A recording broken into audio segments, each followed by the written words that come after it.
Plainfield, Wisconsin, a town where life moved at the pace of the seasons. Simple folk, hard-working, their lives intertwined like the crops they harvested. Among them lived Ed Gein, a solitary figure. He was a fixture in the landscape, as much a part of it as the rolling hills and whispering cornfields. Ed was a man of few words. His pale blue eyes held a distant look, as if lost in some private world. He was a handyman, often seen puttering around town doing odd jobs for neighbors, always willing to lend a hand, always with a shy smile. He was an enigma, but a harmless one, or so they thought. His neighbors knew about his eccentricities, of course. His morbid fascination with death, for instance. He would spend hours in the local library, poring over anatomy books and gruesome accounts of Nazi atrocities. But these were seen as the harmless peculiarities of a simple man. After all, this was Ed Gein, the quiet farmer. Who could have imagined the darkness that festered beneath that unassuming facade?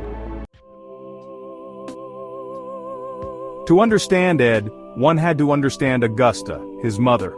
A stern, deeply religious woman, she cast a long shadow over his life. She ruled their isolated farmhouse with an iron fist, her word absolute. Augusta filled their home with a suffocating brand of fire and brimstone religion. She preached about the evils of the world, the sinfulness of women, and the damnation that awaited those who strayed from the righteous path.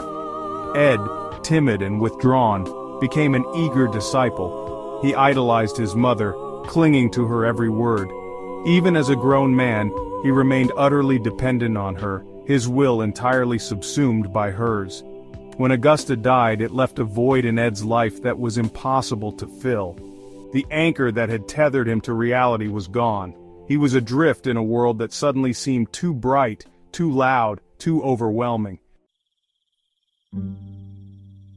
Loneliness descended upon the Gein farmhouse, a heavy, suffocating presence.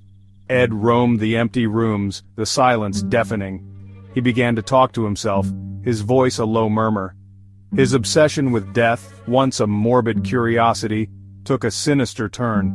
He started frequenting cemeteries, not to pay respects, but to exhume the bodies of recently deceased women. He was drawn to them, these lifeless forms, their silence a comfort in his solitude.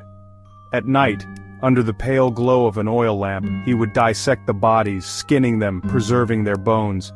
He fashioned trophies from their remains, masks, lampshades, even a belt made of nipples.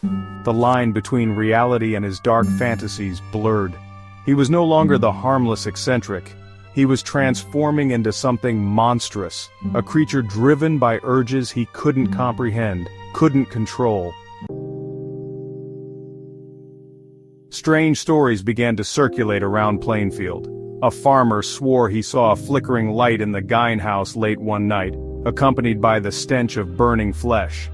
Another whispered about a grotesque mask glimpsed through the window, but these were just stories, dismissed as the ramblings of superstitious minds. This was Ed Gein, after all, quiet, harmless Ed. The folks of Plainfield wouldn't believe anything truly sinister of him. They would soon learn the terrible truth, the truth that had been lurking in their midst, hidden in plain sight, the truth that would shatter their peaceful world and brand the name of their quiet town onto the darkest pages of American history.